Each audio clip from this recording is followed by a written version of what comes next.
Namaskaram. Thousand names and thousand stories. 493rd name. DEVESHAAYA NAMAH. Brahma desired to engage in meditation upon the Lord, but his accumulated karmas acted as obstacles and prevented him from concentrating. Distressed that he could not fix his mind on the divine form of the Lord, Brahma became sorrowful. At that moment, the Lord spoke to him in an unseen voice. O Brahma, for your sins to be removed, you must perform 1,000 Ashwamedha sacrifices. Only then will you be able to succeed in meditation. Brahma was disheartened and said, performing 1,000 Ashwamedha sacrifices is extremely difficult. The remedy you prescribe seems even more arduous than suffering I endure. The Lord then consoled him. In that case, perform a single Ashwamedha sacrifice at Kanchipuram. Performing it there will be equal to 1,000 sacrifices. Accordingly, Brahma established a sacrificial hall at Kanchipuram, sat facing east and began the yajna. Yet many obstacles arose during its performance.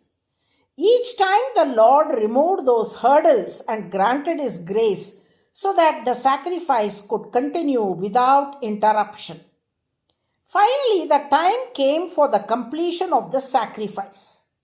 As Brahma began the Vapa Homa, which involves offering the vital portion usually taken from the inner fat covering the stomach of the sacrificial horse into the sacred fire, he was overcome with trembling. Such trembling, after all, is natural when any great undertaking nears completion. One longs for it to conclude successfully. It was like a father conducting his daughter's wedding, trembling with anxious joy at the moment when the Mangalyam is tied, praying that the marriage should be fulfilled without any hindrance. In the same way, Brahma trembled, thinking the concluding portion of this yajna must be done flawlessly. The havis, the share of the sacrificial offering, must be correctly offered to each deity. Nothing must go amiss. As Brahma performed the Vapahoma in that state of trembling devotion, the Lord himself manifested in the sacrificial fire as Attigiri Varadaraja Perumal, granting Brahma a divine vision. Athigiri Arulala Perumal வந்தார், ஆனைபரி தேரின் மேல் அழகர் வந்தார், கச்சிதனில் கண் கொடுக்கும் பெருமாள் வந்தார், கருதவரம் தரும் தெய்வப் பெருமாள் வந்தார், முத்திமழை பொழியும் முகில்வண்ணர் வந்தார், மூலமென ஓலமிட வல்லார் வந்தார், உத்திர வேதிக்குள்ளே உதித்தார் வந்தார், முன்பர் தொழும் கடலுடையார் வந்தார் தாமே.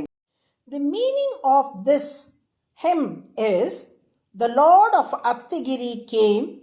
The beautiful Lord came on the Anaipari chariot, a temple festival car drawn in the form of an elephant.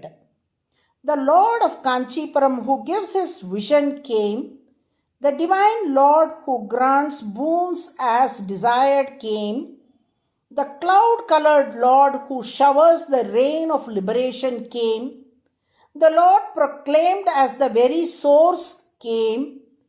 He came forth within the Uttaravedi, the northern sacrificial altar where Brahma performed the Ashwamedha sacrifice. He whose feet are worshipped by celestials came himself.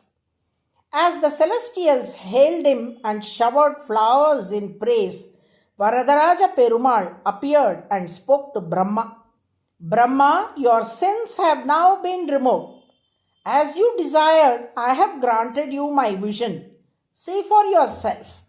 At that moment, Brahma replied, "Though the celestials are under my authority, I am deeply concerned that the Havir Bhagam, the allotted portions of the sacrificial offerings, must reach each one of them properly so that all the gods are duly satisfied." Varadaraja then assured him, "Brahma, do not be anxious about that.